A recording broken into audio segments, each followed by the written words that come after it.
Hey, welcome to another episode of Piecing It Together, the podcast where we take a look at a new movie and try to figure out what movies inspired it. And today on the show, we are sharing with you guys a conversation we had months ago, but it's one of those situations where the movie was just about to leave theaters, and so we just kind of put it in the can. And now it's out on VOD, and so we're sharing this conversation about Yesterday with you guys. This is, of course, the Danny Boyle movie where everybody forgets the Beatles ever existed, except for one man, and he passes off their songs as his own. And it's an all right movie. We'll get into it in the conversation. I have mixed feelings about this one, but we had a fun conversation, though, with newcomer to the show, James Anderson, and it was great having him on the show, and I'm glad to finally get this episode out. So if you haven't seen Yesterday yet, make sure to go watch it and then listen to this conversation. And before you do, I want to remind you to make sure you are subscribed to Piecing It Together on your podcast app of choice, and you can follow us on social media at Piecing Pod, join the Facebook group Popcorn and Puzzle Pieces, where we continue the conversation about all the movies we talk about on the show. And if you enjoy the show, you can rate and review us on Apple Podcasts, 5 stars, or rate and review us on Podchaser. We're starting to get that whole thing set up. And yeah, that does it. Let's jump into this one. We've been holding it for a while, so let's just get to it, all right? All right, so we got with us someone new on the show today. We got James Anderson. How's it going, James? It's going very well. Thank you so much for having me. I'm excited to be here. Yeah, absolutely. You are another podcaster, such as myself, and you've got a really cool podcast, Unabashedly Obsessed, and you had mentioned that, you thought that this would be a cool movie to talk about once it came out, and I know we both had a little bit of trouble actually making it to the theater, but we finally did it. We did it, and we made it through, and here we are. We're going to talk. Absolutely, yeah. It was a scheduling. I was like, yeah, that should be fine. And then my wife's like, we have all this stuff, and I was like, oh, date night. So we made it work. Via that. Actually, Unabashedly Obsessed is no more. Really? We ended like the last week of March. And oh crap! I didn't know that. It's totally cool because we have a new By the Minute podcast that my co-host and I, Aaron, are doing that we just started last week at the first week of July, where we're watching Newsies minute by minute. So it's the Newsies Minute. And we're having a lot of fun with that. So yeah, we ended it because we were sort of reaching a point where we were like, this isn't fun to do. Really, we were turning into a movie watching podcast. And we were like, this podcast isn't a movie watching podcast, so let's end this podcast. And they're like, so what's up next? Movie watching podcast? Sounds good. Like it. So we just wanted to sort of be intentional about what our podcasts were about, and yeah. So we ended that. We ended it up sort of with a nice retrospective at the end, and then we took a little bit to get a buffer going on Newsies Minute, and yeah, we've just been going forward on that. There you go. I also have and then like the sundry other. I have an actual play podcast that I do, and some other stuff that I've been doing too. So podcasting is a wild and addictive thing. So you have multiple shows. How do you juggle all that? I tend to just drop all the balls on the floor and then scramble around on my hands and knees trying to pick them up. That sounds like a plan. Yeah, that's the way to do things. I subscribe to your style of podcast planning. It's a frantic and adrenaline filled series of feeling like I'm behind on everything, but it's fun and we have a great time. Yeah. And this is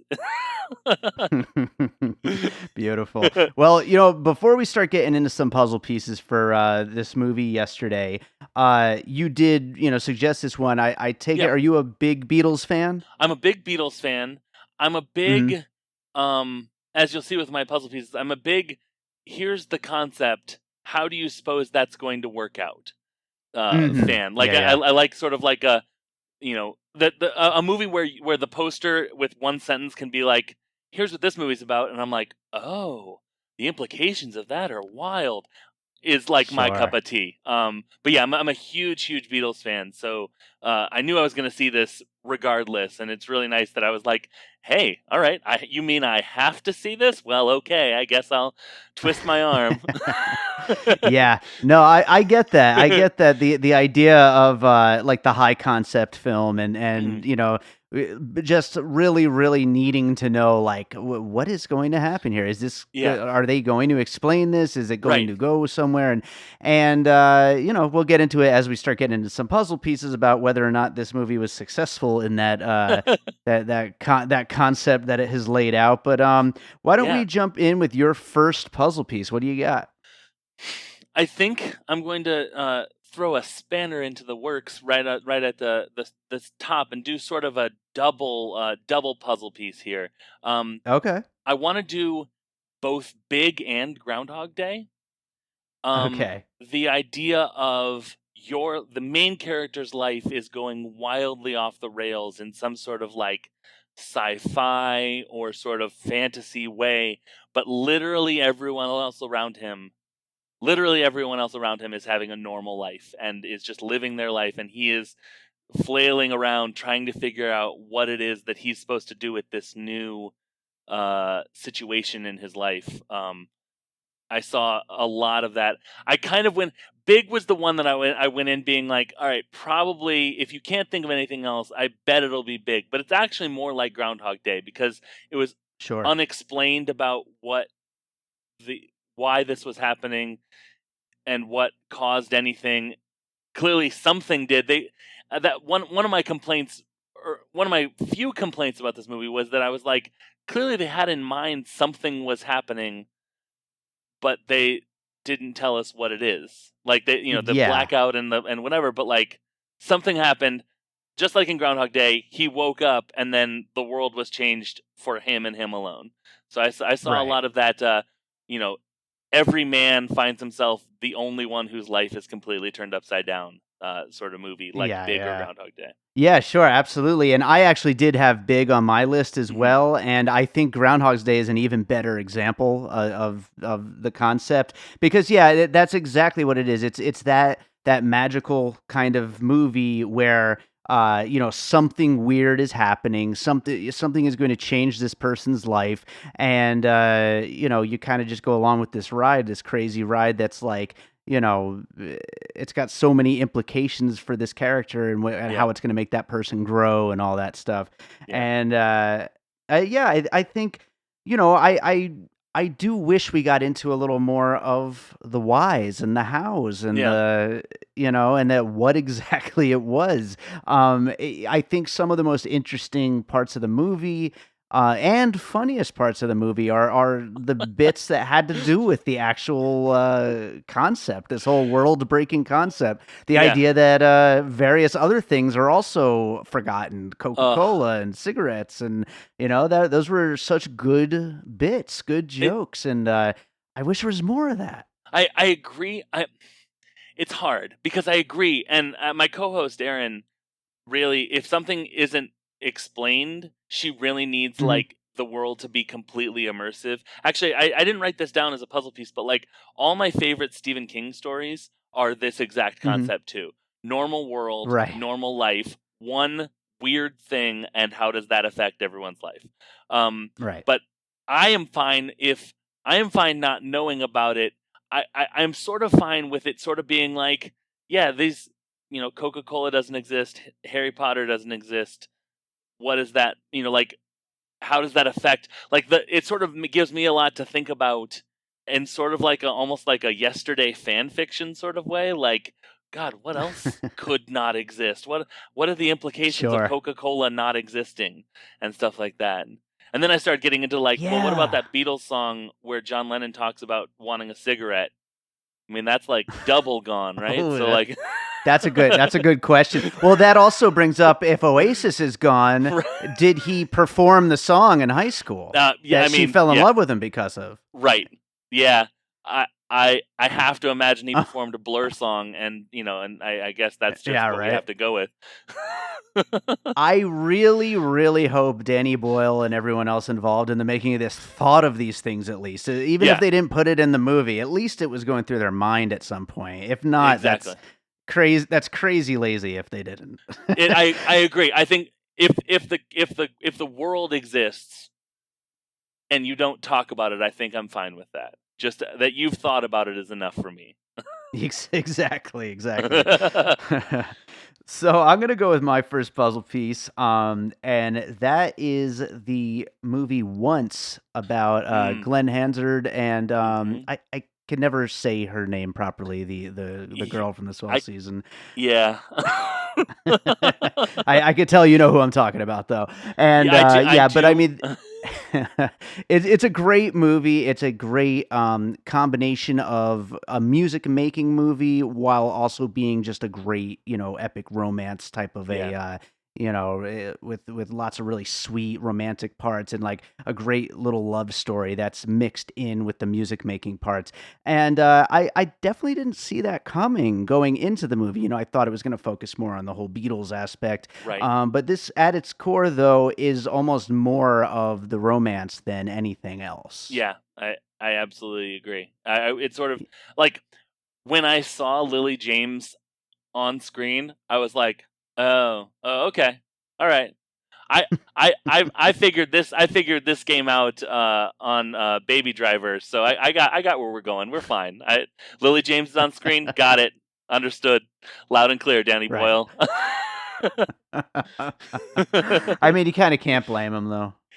I actually had to walk back my concept of what the plot was because I was like, oh, it's his girlfriend. Got it. And then it was like, no, it's just his manager. I was like, wait. I mean, I think that's sort of the point is that you're supposed to be like, wait, what? Right.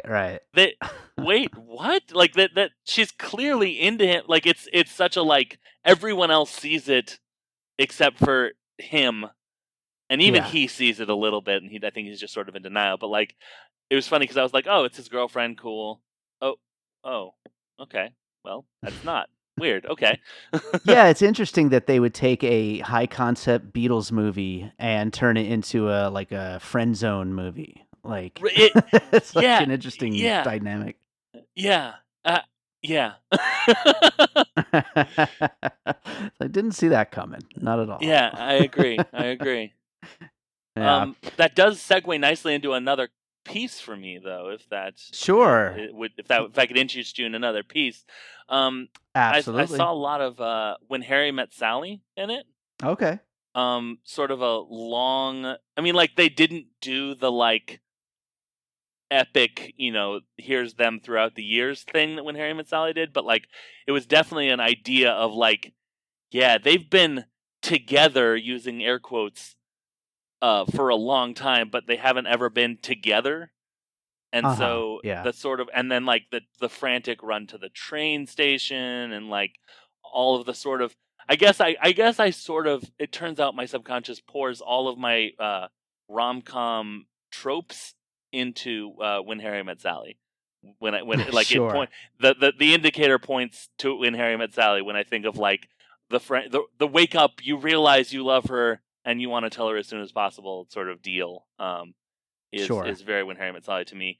I would like also to point out that it occurred to me that there was a Ticket to Ride reference going on with the train and I like all of the subtle Beatles and Beatles solo stuff that they referred to without referring to it. I thought that was really cool. But I think When Harry Met Sally is definitely being at least referred to. I don't know if that's just because it's a rom-com or at least it has elements of that, and that's just what you have. Anything is going to feel like that if you're having this be the genre. I'm not sure. Yeah, I was going to say that exact thing is that it's such the standard almost, know? It's almost like the standard when it comes to rom-coms that it would rub off, I think, on almost any rom-com nowadays, but it is a perfect comparison though. Absolutely. Yeah. Mm-hmm. Yeah. Yeah. Okay, well, I'm going to go with another puzzle piece then and kind of continuing down this path of romantic films, Mm-hmm. and also continuing down the Beatles path, I'm going to talk about the 2007 film Across the Universe, which was I this had that one as well. grand. Yeah, I mean, come on. I mean, I think that anyone is going to talk about this one when talking about this movie. I mean, Absolutely. combining a big, grand, epic romance with Beatles music, just setting any Yeah. movie to Beatles music, you know? Yeah. And even really, I mean, we just did an episode on the Elton John biopic, Rocket Man, and you know Yeah. that being a big, larger than life, setting the story to the music kind of a movie. We used it as a puzzle piece for that one as well, and I think Yeah. it was a really fun movie back when it came out, and it's very Yeah. inventive the way it does it, almost like just like a big musical without it being Yeah. necessarily a music biopic, more so using the Right. music to help tell the story. Yeah. Yeah. I agree. I think anytime you're gonna have like when the Eleanor Rigby, when he was trying to figure out Eleanor Rigby, which was hilarious, and they kept going to what amounted to like a music video of Eleanor Rigby with like Father Mackenzie, and like it went Uh-huh. back and back and back to him as he tried to get it. Anytime you're gonna illustrate the Beatles songs as they're playing, I'm gonna think of Across the Universe. Like, and when you get to things like like anytime you're not performing in a concert and you're showing some life happening with Mhm. Beatles songs in the background, you're gonna get me to Across the Universe right away. Yeah. Absolutely. Yeah. And and I don't want to I think there's only one movie that is more of a well, yeah, of course reference in this movie, and that's A Hard Day's Night. I mean, Oh, that almost doesn't sure. bear like it almost doesn't bear mentioning, because it's like, yeah, of course, like anyone who goes in here not expecting there to be a he runs from a crowd of screaming fans scene doesn't know Yeah. what's going on with Beatles movies at all. Yeah, absolutely. And I'm trying to remember if I ever actually sat down and watched A Hard Day's Night. I mean, there's so many like moments that like are kind of seared into pop culture, but it's like, Yeah.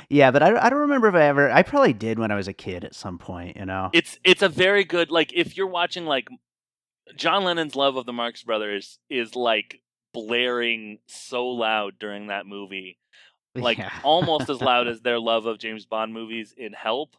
But Mhm. like there are scenes where it's just like, hey, here's some extended wordplay. Oh, back to the music. Like it's literally just like, it's sort of vaudevillian in its like, we're we're doing music, we're doing music. Now here's a bit with some old man. Like it's very. I felt like it's very John Lennon driven, but yeah, it's a good. I think it's good Sure. to see as a kid if you're the type of kid where your parents are showing you like Duck Soup and stuff like that. Sure. Sure. Right on. Well, I was gonna say before I go on to my next puzzle piece, I was just thinking about what you were talking about, where like with Across the Universe, how anytime that scenes are unfolding that aren't concert scenes but are set to Beatles music, you're still gonna think of you're gonna think of a movie like Across the Universe, and how there's like those Yeah, little Easter egg moments where you're seeing things that are referenced in songs and stuff like that. I I yeah. don't I don't want to. I was telling a friend who asked me how this movie was, and I basically said, it was all right. It's a hard movie to hate, but it's kind of just Right. slight, you know. But Mm. the thing is I really wish there was more of that. And I think that's going to be a common Mm. refrain for me through this whole episode is I wish there was more of the good stuff and less of the just plain old rom-com stuff. I love those Beatles references are so Yeah. inventive and cool, and if it was only more of that, I think I would have really loved this movie. Well, and like there are some subtle ones, dude. Like Mhm. it was only because a couple days prior I had been bored at work, so I listened to the White Album and sort of followed along in the recording process of the thing as I listened to the album, Mhm. as just a thing to add one more thing to my attention span, whatever. That I saw what a Helter Skelter slide looks like, so I knew that Uh-huh. they at the end they take their kids down the Helter Skelter slide. They didn't Mhm. reference it, They didn't show the sign that says Helter Skelter. You just have to know that slide that they go down is the Helter Skelter slide to note that's a Beatles reference too. Like, I was like, ooh, that is a deep cut. I mean, Helter Skelter isn't a deep cut, but like that it's this slide, and we're not going to say anything about it. Just if you know, you know, then you'll get it. Also, like when he tells Rocky to let him in, that's almost positively an intentional Paul McCartney reference, because Paul McCartney had this song called "Let Him In" and stuff. So like, I think that the Beatles references, I think that Danny Boyle layered them in terms of like, yeah, there's some stuff that you're going to get if you're a casual Beatles fan, on down to there's some stuff like naming the character Rocky, like Rocky Raccoon, is more of a, like, I think there's sort of like almost like belt levels of like, oh, okay, I see that you got that reference. Cool. All right. Well, that sort of thing. Interesting. Well, now I think that the Blu-ray is going to need like a VH1 pop-up. What was it called? With the little bubbles pop-up video. Yeah, that's what we need. Do you mean my middle school education? That is, I learned. I always say I learned more from pop-up video than I did from 7th grade by far. That was the best. That was absolutely so great. It was. And now that's all I want. So thank you for, if they don't have that, my expectations are dashed on the ground. So, Yeah, now we're going to write a letter, I guess. Pissed. I mean. Oh, boy. I'm definitely going to have to send a message in and try to get this to happen. Well, I will go with my next puzzle piece then. It is another music movie, and another music movie where the musicians are given amazing powers because of magic, and this might be a little bit of a far-fetched one, a little bit of an out there one, but it's Tenacious D and the Pick of Destiny. That's awesome. That's awesome. So what an amazing puzzle piece.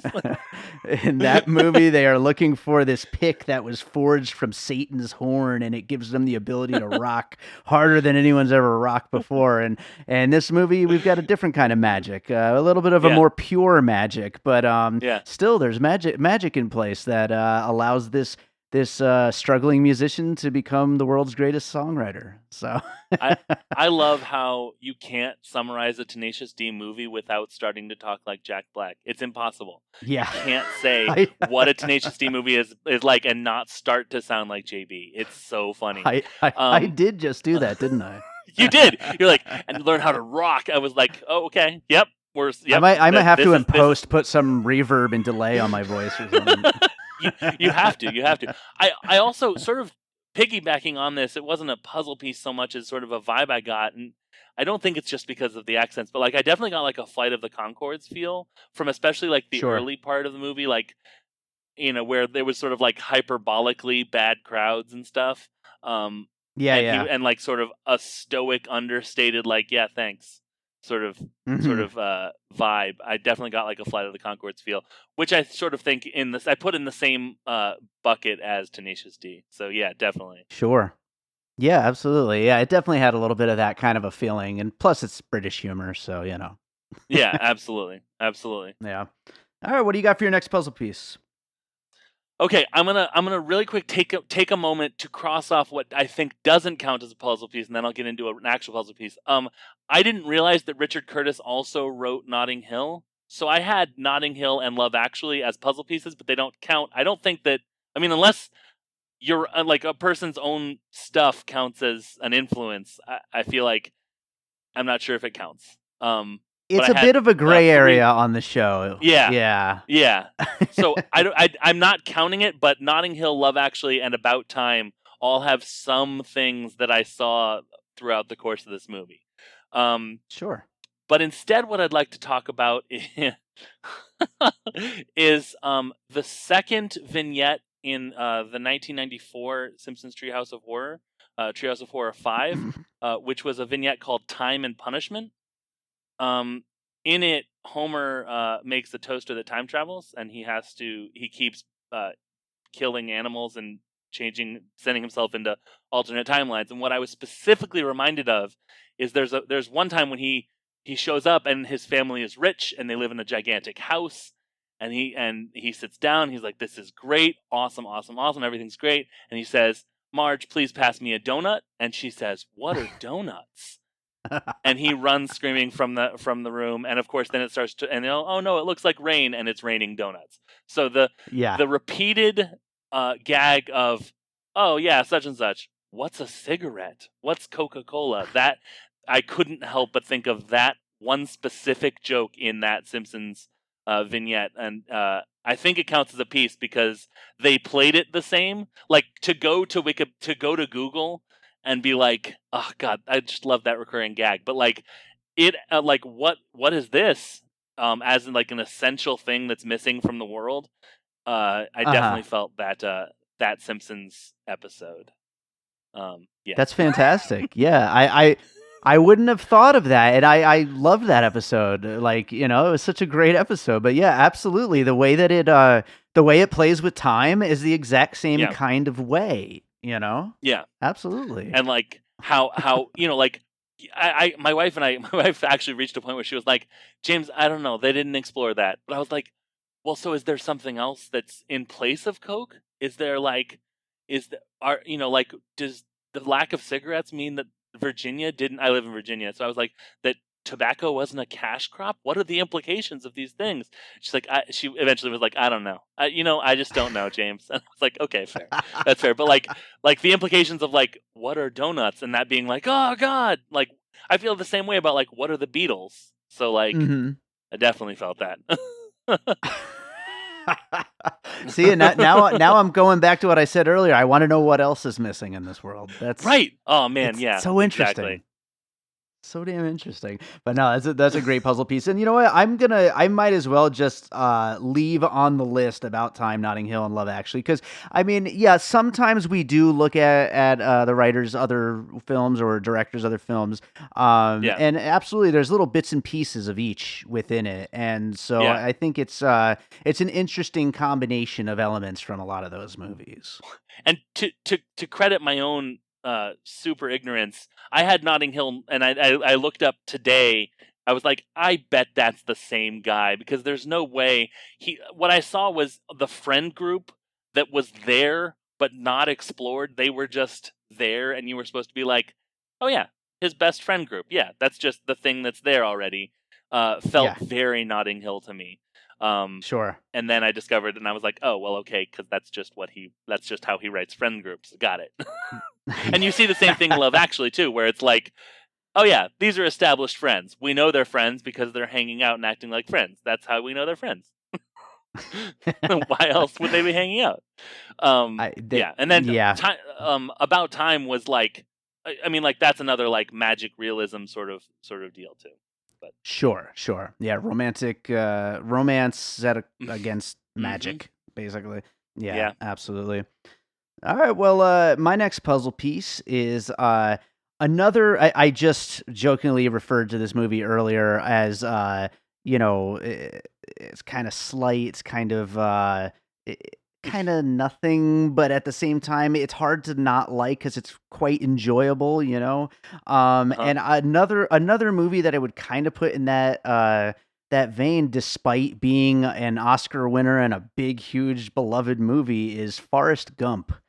And that is my next puzzle piece. And I never really liked Forrest Gump that much. I always just thought it was like super bland, but it's got a lot of that same feeling of just like tugging at the heartstrings, the nostalgia, they're just like feeding you like chicken noodle soup. You know what I mean? Like just giving you something that is like just so simple to digest and so easy to like. And it's so hard to imagine somebody like straight up like not liking this movie, And I think it kind of gets that same feeling. And some of the things that I've been complaining about through the episode, I think if it did some of those things, it might maybe go too far for some audiences, but at the same time, I would like it more. But this is more of the safer. It's safe, It's safe and it's fun, and I think it's like perfectly made for like a general audience type of situation. Yeah, they're like it's like a circus. They're both like Circus Barker movies. Like,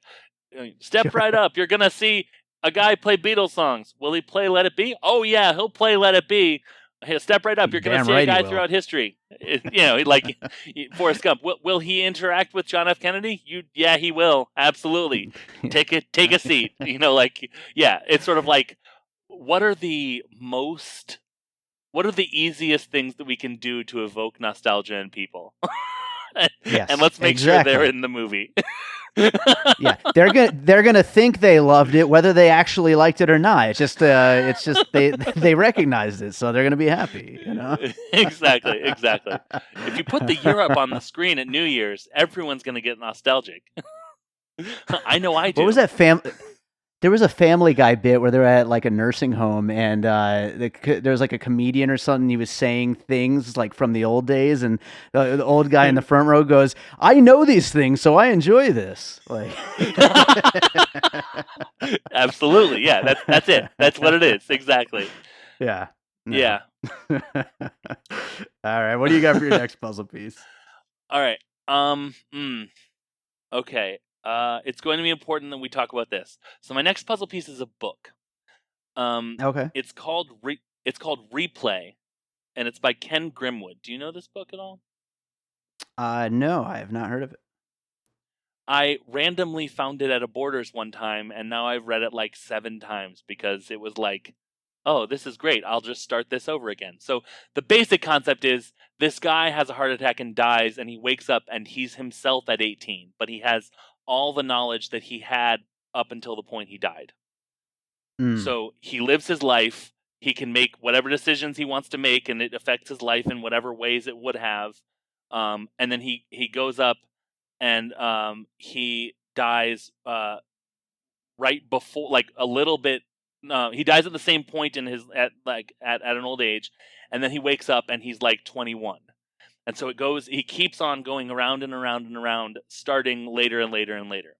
And the part of the book that reminded me of this was those 2 people, the Russian guy and the old British lady, who recognized the stuff that he was doing.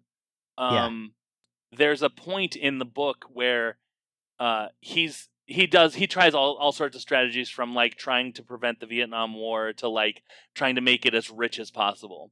And during one of his playthroughs, he reads in the paper or in the trades or whatever that someone is putting out this book putting out this movie in like 1973 that has elements of like Jaws and E.T. and Star Wars and Back to the Future and all these things. And he's like, wait a minute, that's how he finds the love interest in the book.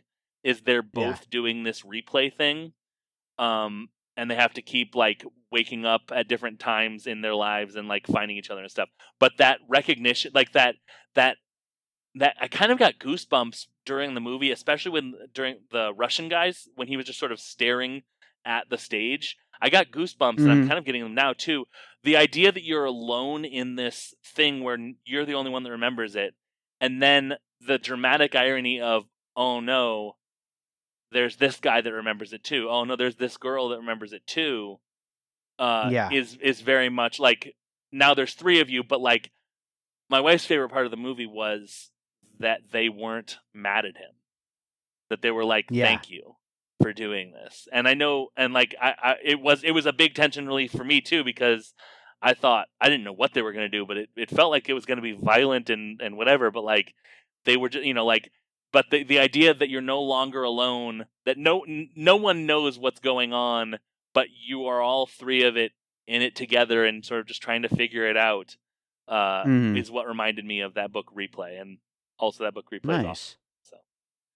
Right on. Yeah, and I agree with your wife. That is my favorite part of the movie too. I love that they subvert your expectations, and you think it's going to be either violent or they're going to extort him or something, and it goes for a really sweet direction. I really liked what they did there. And as you were describing Replay, I cannot believe this is not a movie.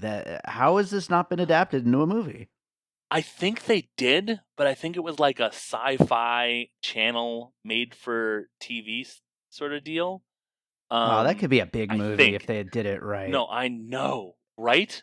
It's Yeah. such a cool concept. Like I think it's the only book I've ever gotten to the end of, closed it, opened it back up, and started it over immediately because it's so cyclical that it feels like Hmm. it's like an album that has a great opening and closing, and you're just Yeah. like, well, I have to listen to it again, but it's in a book. It's such a good book. Yeah, I agree. That's It could be a awesome. great movie. Dear Danny That's Boyle. awesome. Yeah. Yeah, let's get you to do some of the better parts of what you did here and take it there. Um, so I only have one more puzzle piece, and Okay. in some ways it's kind of a little bit of a cheat, I think, but I'm gonna mention it anyway. And it is the Queen biopic from last year, Bohemian Rhapsody. Okay. And obviously, it's probably too new to truly be an inspiration. I'm sure this movie was in development long before that came out. However, I do think that just like we've got this Bruce Springsteen Blinded by the Light movie coming out, Yeah. supposedly there's biopics on like a dozen, famous musicians coming out.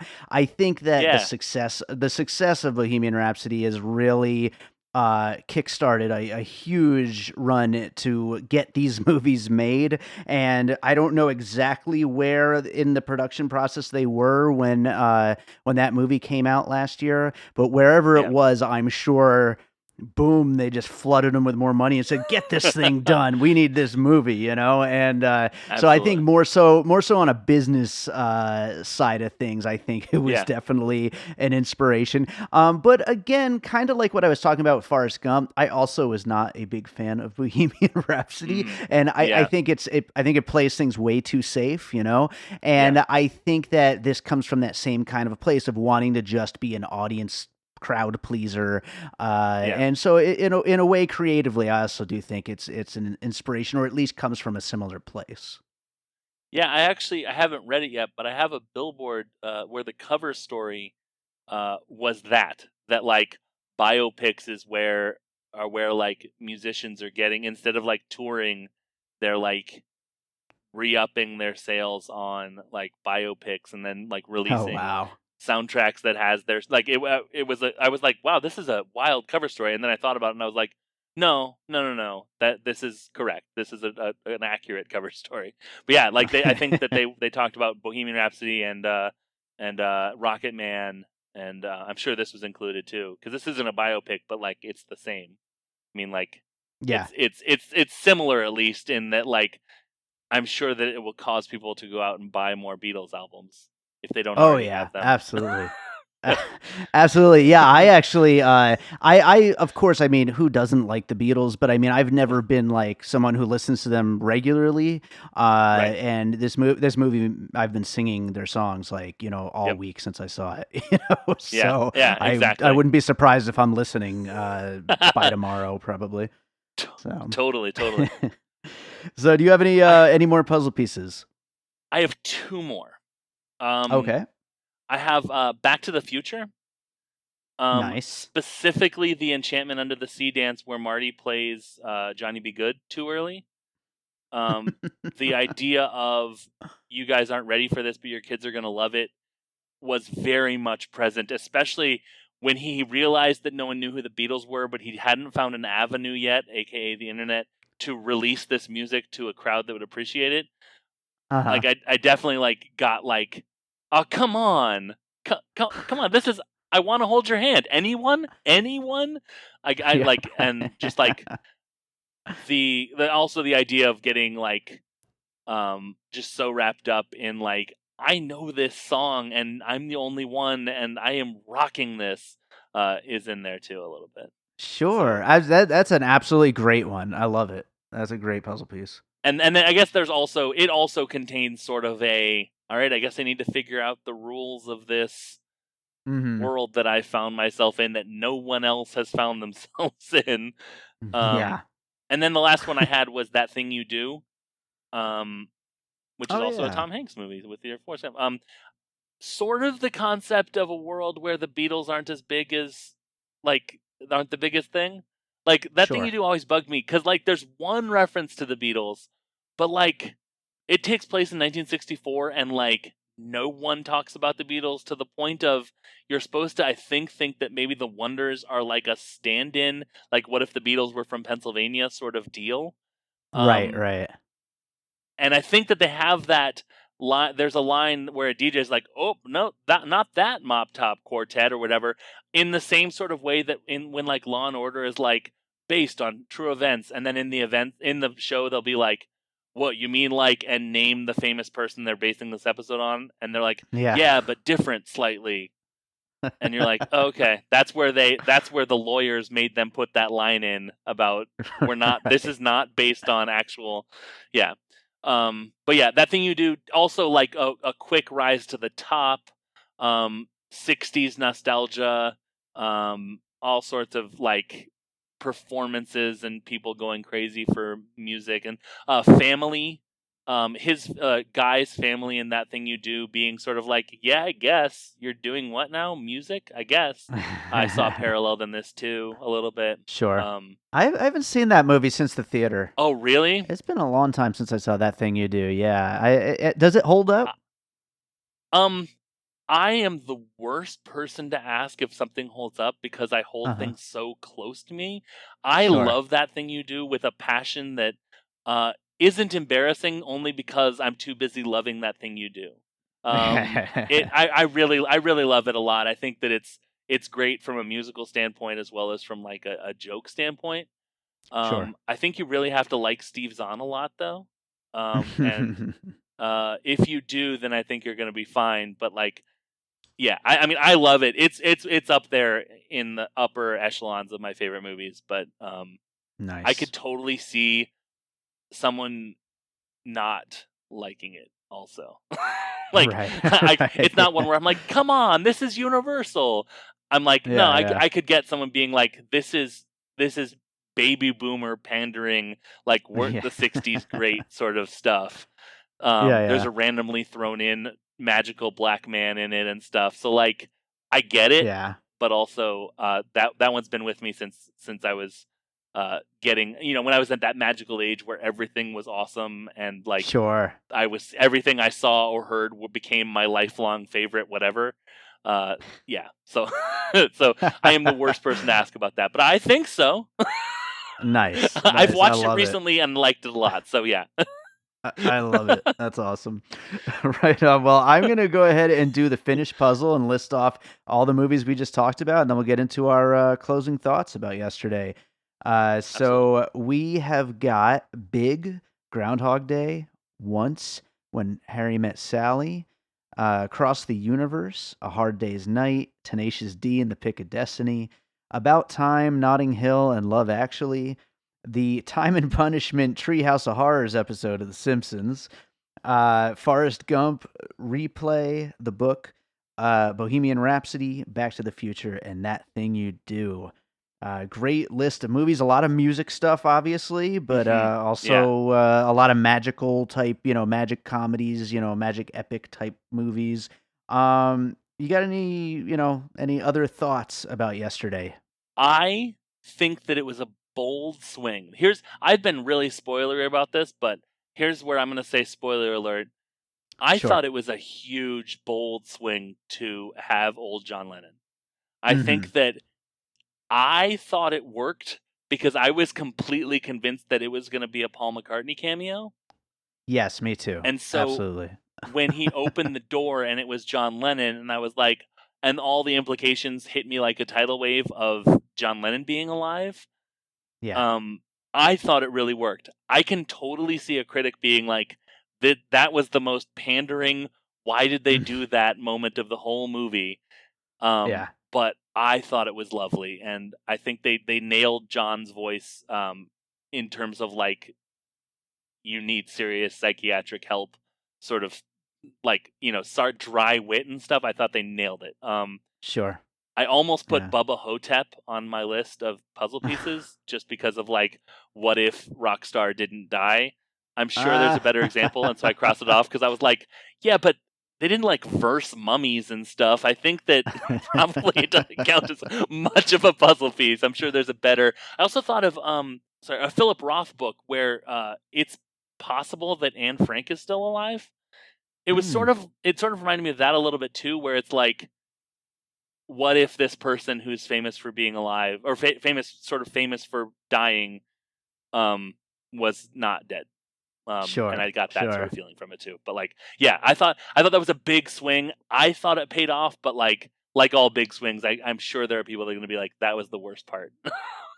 Yeah, I could completely understand any criticism of that, but I kind of agree with you. I kind of think it worked within what the movie was trying to do. You know, it if nothing else, it tied up at least the Beatles part of the movie, you know, in a way where it's like, okay, I guess it's worthwhile that this all happens, you know, that like, oh, they got to live their life, but the songs still get to exist, you know, and it's an interesting way of looking at it. And I think it's very troublesome, but but I do agree with you that I think ultimately it works because it helps the movie be something more important, something more interesting anyway. Yeah. My wife and I decided that I saw a tweet that was like, I wonder how yesterday deals with the Manson murders.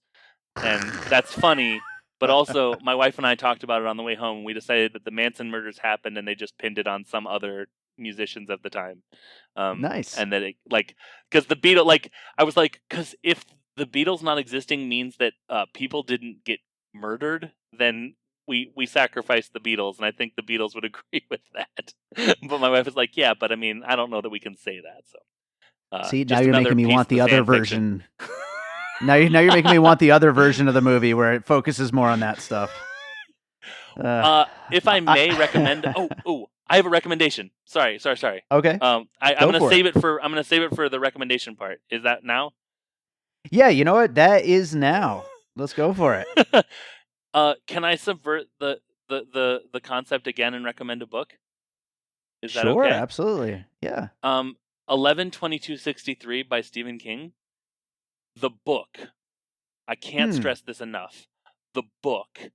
The Hulu show it's also something that exists, and I can't stress that enough. The book is what I'm recommending. It's a fantastic Stephen King book, but it also explores what preventing things in history, like preventing tragedies, the implications of that, and sort of living life in history, and how you don't necessarily like the concept of like, if I could time travel, I would kill Hitler, or I would prevent the assassination of JFK, just as another random example.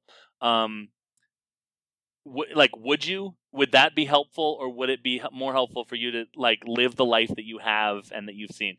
So I'm going to recommend 11/22/63 by Stephen King. It's a giant book, but I think it's very much worth it. So yeah. Interesting. Yeah. No, I haven't heard much about it. I think everyone that I've recommended it to, Stephen King fan or not, has been like, yes, this is worth it. This is a great book. So that's just right on. I don't know if that means that I'm a great recommender. It probably does, but well, I enjoyed the recommendation for sure. That was very good. Cool. I liked it. Cool. So you know what? Before we get to you plugging your podcast and closing this thing up, I do want to ask you a question. A little bit of a what if. Okay. In a yesterday style scenario. Yeah. What band would you have liked to wake up and they don't exist, but you know all their songs? Oof. Man, I mean, like, it, like, what's funny is I really felt that lady that was like, we don't know any of the songs, we don't know any of the words. Eleanor Rigby, like, anyway, I think it has to come down to either Blink-182 or Smashing Pumpkins. I think probably, I don't know. I think probably Blink-182, I guess, by a nose. It'd be really close though. I'm not sure how great. That would be an interesting movie to try and make people care about it though. Well, also the question is then, are you Tom DeLonge or are you Mark Hoppus? Mark Hoppus, 100% all the time, no hesitation. Yeah, I mean, like, I think that you could also say something like, maybe like, I don't. But see, like I know, I was gonna say someone like the Supremes or something, but like one, I do not know all the Supreme songs, and it is hubris of me to even imply that. Two, no one wants me, big white boy, to try and like recreate the career of the Supremes, and I think everyone would be fine with me trying to do some like Billy Corgan or like Blink-182 stuff. I think everyone would be fine with that. So I think that has to be. Let's go with Blink-182 just because I think a little bit more. But yeah, good question. Blink-182 is a good answer, but I do still want to see the Supremes version of that play out. So you call it "My World Is Empty Without You," and I think that it would bomb. It would be very bad. Can't stress it enough. Please don't make this movie with me in it. So where can we find your podcast? So my main podcast right now is called Newsies Minute, and it is at Newsies Minute. My best friend in the whole wide world, Aaron, and I are going through the movie Newsies 1 minute at a time every weekday from now until we're done. The first 5 episodes just came out last week, so I'm not sure when this is going to air, but probably new episodes will be coming out because they're going to be coming out for a while. We're having a really good time, and also episodes are between 10 and 20 minutes long, so it's not going to be like a big slog every day or whatever. I was actually realizing Unabashedly Obsessed episodes were about that same length, only once a week. These are 5 times a week, but like the same amount of cumulative time. I'm also on a podcast called Bike Brigade, formerly known as the Kids on Bikes podcast. We're playing this role-playing game called Kids on Bikes, which is sort of like a Stranger Things, E.T., Goonies sort of vibe to it. Oh, nice. Our game is set in the 60s in Swampscott, Massachusetts, and it's been really, really fun. We're just ramping up on our 3rd arc of that. We started that last October. I actually have a Blink-182 podcast called Nice. Blink and You'll Miss It. Last year, I went through, once again, every weekday, a song by Blink-182 or Boxcar Racer or Plus 44, which are 2 side projects of Blink-182, alphabetically. And those episodes were no more than 5 minutes long. So I went through the entire existing discography for those 3 bands. Season 2 is ramping up basically when the new Blink album comes out in September. I'm going to release Season 2 as quickly as possible to that. And that tends to be a pretty good time. They're really quick, bingeable episodes. And that is, Kids on Bikes is at Kids on Bikes. Blink and You Miss It is at Blink226 Racer, which is plus 44, 182 plus 44 Racer. So those are what I have right now. I'm also guests on lots of things, and I have like an alternative songs countdown show that I don't really advertise because it's not technically legal. But if you follow me on at Unabashed James, which is my Twitter handle, I retweet when I release episodes of that, so you can follow that and sort of get on the secret train of that I don't advertise at all because once again couldn't be more illegal. So yeah. Beautiful. Well, cool. Right on, James. It was great having you here, and I'm glad we managed to see this movie and talk about it. Absolutely. It was so fun to be on here. Thank you so much for having me. I love the concept of this show so much, and I'm really excited to be on it. So thank you so much.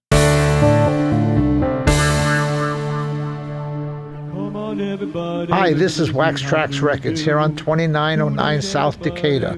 We buy all your old 45s, your old albums, any type of music memorabilia. Also, we sell music memorabilia, albums, CDs, and a lot. Come on down to Wax Trax, 2909 South Decatur, or give me a call at 702-362-4300. Thank you very much.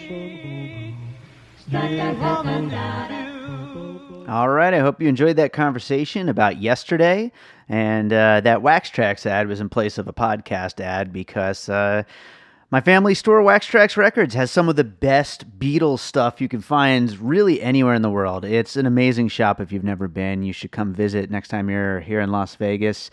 Some of the Beatles memorabilia we have, it's just crazy. And if you're a Beatles fanatic, you are going to want to check this stuff out.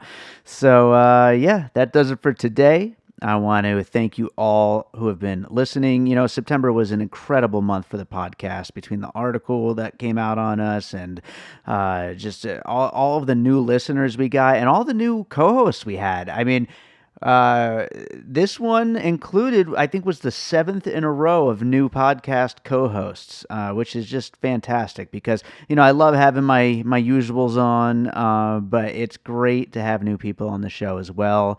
And so I'm just so happy that people are enjoying the show and we continue to get to do it and get to keep making it bigger and better and just, keep finding new ways to make it exciting. And we have lots of new stuff planned. So make sure you're subscribed. That's a good transition into the whole subscription thing. Follow us on social media at Piecing Pod. Join our Facebook group, Popcorn and Puzzle Pieces. Go to our website, piecingpod.com, and sign up for the mailing list. And what else? Oh, yeah, rate and review us on Apple Podcasts. That would be awesome. We have a Patreon. We're starting to get some new stuff on there really soon, and so it's going to be bonus content that's not on the main feed. Of course, all the main episodes will always be free. I mean, this is a podcast. I'm not trying to lock everything behind a paywall. That's ridiculous when podcasts do that. This is like a podcast. I don't want to be one of those. So we will have bonus content, though, and we've got some really cool ideas that we're planning on recording, and I think it's going to be a lot of fun. So keep an eye out for that on our Patreon. And that's enough stuff. Why don't we get to some music as we always do on this show? And I was trying to think with all my albums of music, do I have anything that's at all Beatles-esque? And I honestly couldn't think of anything. I don't think there's anything that's really in that realm. So I wanted to do something that's at least, got a guitar in it. Harvey. That's Harvey back there shaking off. And actually, it's okay, Harvey, that you're shaking in the background of this recording, because the closest thing I could find of something of mine that is Beatles-esque would be a Pup Pups song from our upcoming Pup Pups album that's coming out real soon, with songs featuring Harvey singing, as well as his sister Sadie, and our cats are on there as well. And it's a very ridiculous novelty rock album, comedy rock thing that I'm putting out in a couple of months. And so why don't I play you guys a song from the Pup Pups? This is a song called Walka Walka. And if you haven't been in my house or in my car, then you've never heard this before. So this is a premiere of Walka Walka from the Pup Pups. It's not even really 100% finished, but it's close enough that I could play it. So enjoy Walka Walka, and we'll be back with another episode of Piecing It Together next week, and some of my regular music too.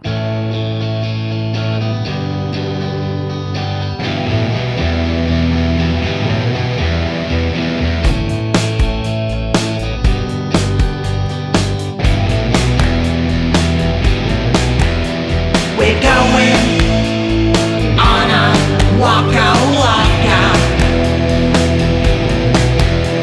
We're going on a walk.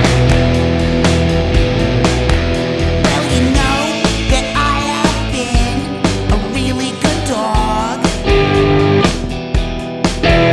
So I think that you should get to go for a walk.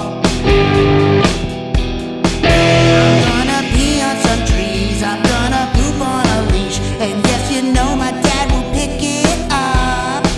We're gonna walk in the park, 'cause you're a really good dog. I'm gonna make some friends and sniff their butts.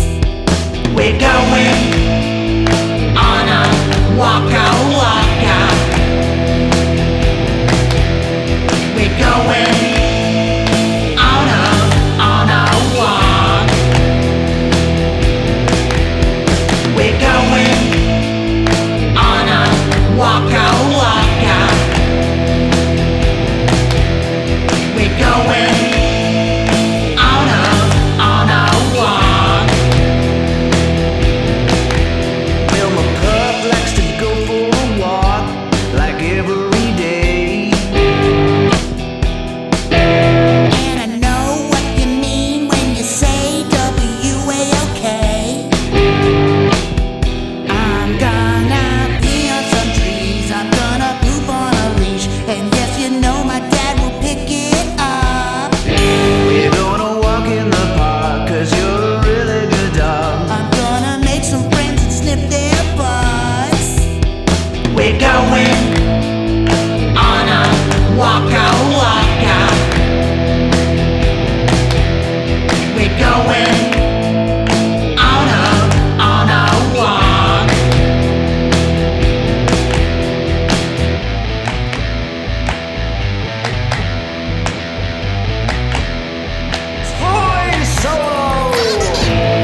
and all points west.